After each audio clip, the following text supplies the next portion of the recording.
অবশ্য মহেশপুর, কোটচাঁদপুর সহ বিভিন্ন চৌগাছার উদ্দেশ্যে ঢাকা থেকে সেরে আসে। হ্যাঁ প্রিয় দর্শক, আমরা দেখতে পাচ্ছি ঢাকা থেকে সেরে আসা যাত্রীবাহী একটি পরিবহন, মামুন পরিবহন আমাদের চৌগাছা এই যে গয়েশাগাড়ি খালের পাশে। এখানে যতটুকু আমরা জানতে পেরেছি যে চালক হয়তোবা ঘুমের ঘরে আচ্ছন্ন ছিল, সে সড়কে কিন্তু ডান সাইডে এসে একটি গাছের সাথে সজোরে আঘাত মারে। আমরা দেখতে পাচ্ছি গাড়িটা ভেঙেছিল, চুরমার হয়ে গেছে। অবশ্য মহেশপুর, কোটচাঁদপুর সহ বিভিন্ন এলাকায় যাত্রী নামানোর কারণে আমরা জানতে পেরেছি যে আমাদের পরিবহন, এই পরিবহনটি কোনো যাত্রী ছিল না, তবে চালক এবং হেল্পার সহ তারা মারাত্মক আহত হয়েছে। তাদেরকে নিয়ে যাওয়া হয়েছে যশোর শহরে, যশোর সদর হাসপাতালে নিয়ে যাওয়া হয়েছে বলে আমরা জানতে পেরেছি।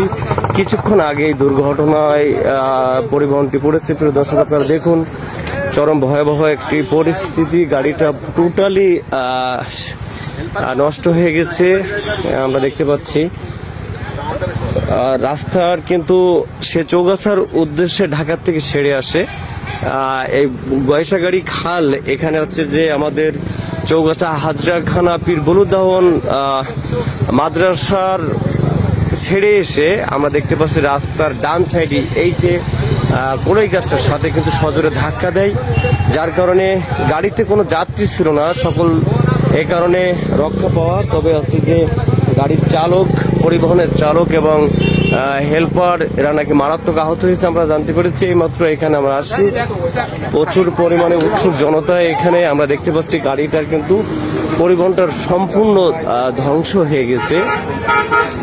চালক মারাত্মক আহত হওয়ার কারণে তাকে যশোর সদর হাসপাতালে নিয়ে যাওয়া হয়েছে। প্রিয় দর্শক, আপনারা দেখুন সড়কে প্রচুর পরিমাণে মানুষের উপস্থিতি। আমরা যতটুকু জানতে পেরেছি এখানে চালক ঘুমে আচ্ছন্ন ছিল, যার কারণে ঘুমে আচ্ছন্ন থাকার কারণে কিন্তু এই দুর্ঘটনাটা ঘটতে পারে প্রাথমিকভাবে ধারণা করা হচ্ছে।